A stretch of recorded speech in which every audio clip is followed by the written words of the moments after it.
I'm Kevin Price with The Price of Business on Business Talk 1110 AM, KTEK in Houston, Texas, and USDailyReview.com. I'm here in New Orleans with a great event by Inc. magazine called GrowCo 2013, getting to talk to some of the business owners and entrepreneurs that are trying to take their business to the next level through this great event. And thanks to our very good friends over at Sound Telecom, I'm able to do interviews with some of those entrepreneurs. That again is sound-tel.com.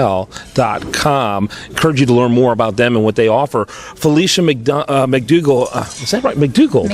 Yeah, Felisha McDougald. Definitely. Some of you might remember you by your maiden name, which was? Mason. Yes. Mason. I was an early fan. In fact, the first couple of seasons, I watched every single one of The Apprentice. I saw value there. Some of the lemonade stands and some of that I thought were ridiculous, but there was some value to some of the ones, and I loved it when it was an opportunity to make a person who was below the radar screen actually do something big with their lives. You were one of those early participants. You were in season 4. You went really late into season 4. Tell us about that story. Oh, gosh. Well, it's funny that you say that because I was accused of flying under the radar for much of the season, but that is not the case. Remember, you don't see the whole story when you're on there, but it was an amazing experience. It was exhausting. The tasks were one right after the next, and I'll tell you, the way you get the farthest on The Apprentice is either by being the smartest person on The Apprentice or the hardest working. Got to be one of those two, and that's how you succeed and get through the boardrooms. Yeah. So that was a fun experience. And so if I recall, you really demonstrated both. I mean, you were both smart and hardworking. I know that they always in the boardroom, they try to accuse others of not being hardworking enough, and certainly not smart enough. That's probably the card most of the time people go to.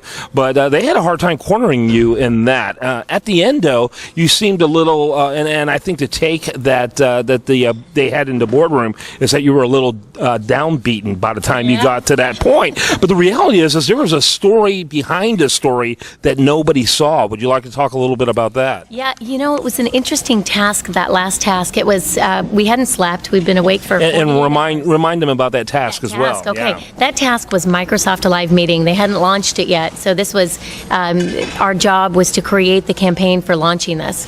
And the media executives from Microsoft would come in and say, we want you to hit the following 10 points. And of course, our job was to pull those out that were the most important and those that didn't matter, or those we could market easily to clients. So the same thing that we do here at the Inc. conference. And so we immediately, Alla and I, it was down to just 4 of us. So Alla and I immediately hit the task, knowing the other team had an advantage. Randall Pinkett, who ended up winning, actually came from a media background. And he was, as soon as Trump said, this is going to be your task, he was like, yes. And we're like, that's okay, we can do this. So we really buckled down to create our advertisement, trying to put in everything they wanted, constantly extracting. I mean, it was really a difficult process, and we did not go to sleep, and realize you're in a 24-hour environment where you're taped every single moment that you're awake. You're not allowed to have a word without a microphone on. It's a very controlled environment, so you're really on edge anyway. And do you ever forget that the microphone's on? You do forget, but it's interesting. Right when you forget, they'd run over and go, you're not speaking into your microphone, or your jewelry's bumping into it. So, well, thank God I'm not speaking to my microphone. I know. You're like, goodness. I mean, it was very interesting. You had to have lights out in your suite or be under the covers in order to not be mic'd. They would walk into your room and say, okay, we'll take off your mic now. So it was a big privilege to not have that thing on you. Yeah. So, but you don't care at the end. By the end, you're so exhausted and you just want to be through it, and you also want to win, that you really don't care. You kind of get to that point where you will throw people under the bus, or you it starts. Or you throw yourself underneath the bus. Yeah, I think for me, and you look at my firing and you go, oh my gosh, she just gave up, or she was the nice girl. A lot of people, I get a lot of letters from parents saying, I hope to raise my kids like you, and I'm glad you did what you did. They really did try to convince me to throw Alla under the bus. They kept saying, the fluffers, the people who come talk to you before the interview, they kept saying, she's going to run you over, she's going to do this to you, and you've got to come back, because they wanted the fight. What's the boardroom without a fight, right? But truly, she put her heart and soul into it. She really did.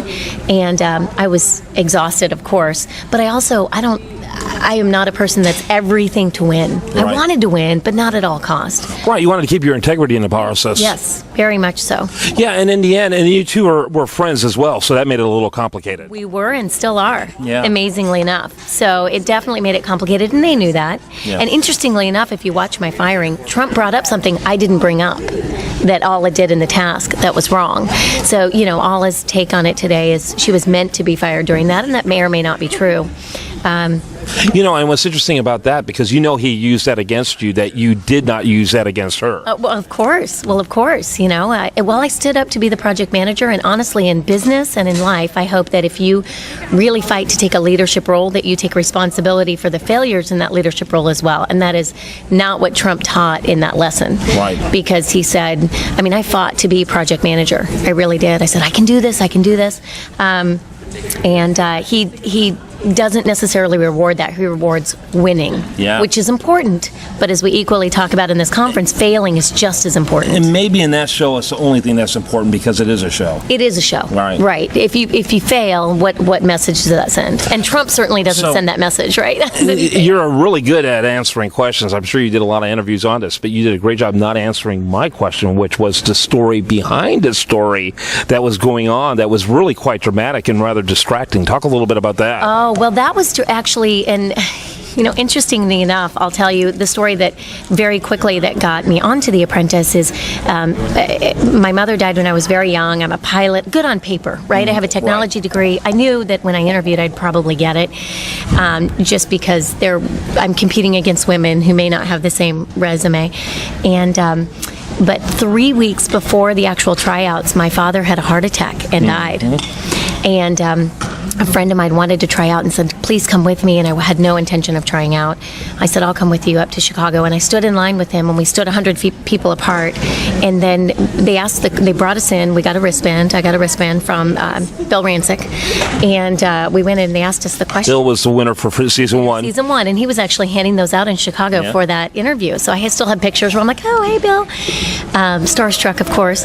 And the question was about FMLA. I owned a small company. I owned some multifamily properties around, and I knew it inside and out, so I nailed the question.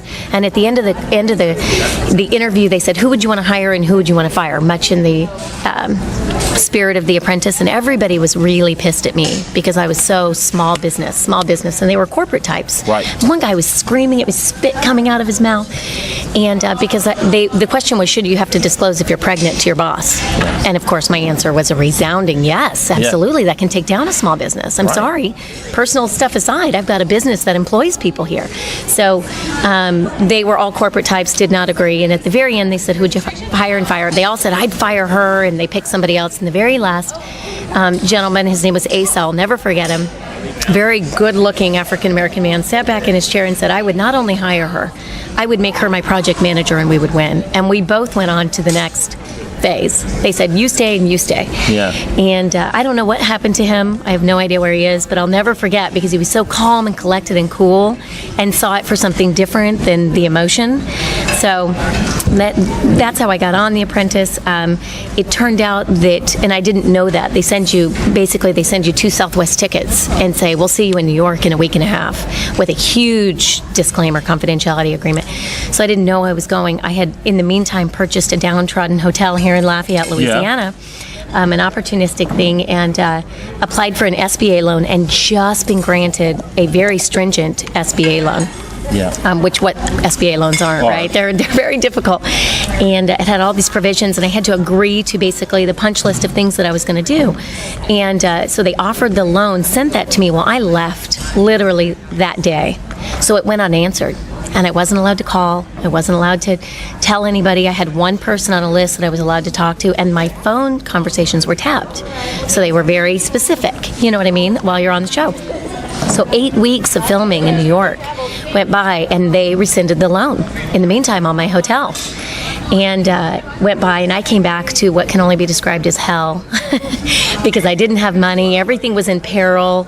You know, I thought, oh, yeah, I'm done with The Apprentice. I come back. This is great. I'd done well on the show. I was exhausted. I wanted to sleep for a week.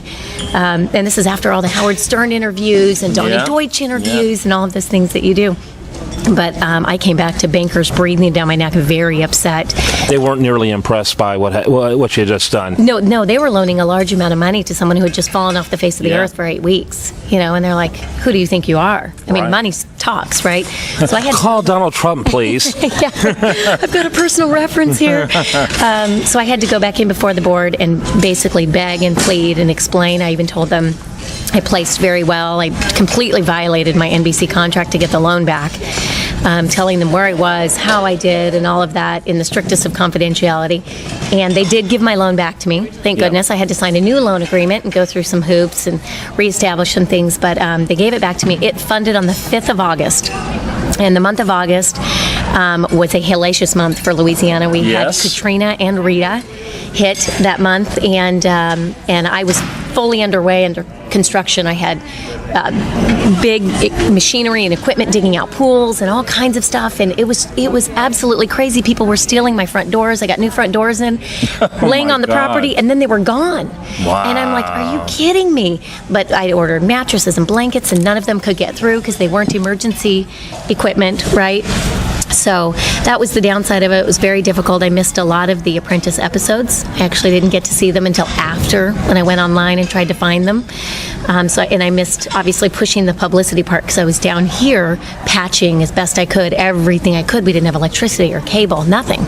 So my understanding is that you stay all the way through The Apprentice before, and you get to leave after the show is done when you did it. Is that right? Well, they actually tape it before. Right. Yeah. So they taped it in April. But do you stay together until the very end? Until the very end. If you get fired, you stay in New York and you get treated very well by Mark Burnett Productions. You go to shows and do all this fun stuff while the other people live out hell in the suite. Right. You know? Can I get fired first? Yeah, I'm not kidding you. Those people are really great friends, and that's something that I did miss out on because I was on the show the entire time until the last episode, was those people really bonded because you still couldn't call home.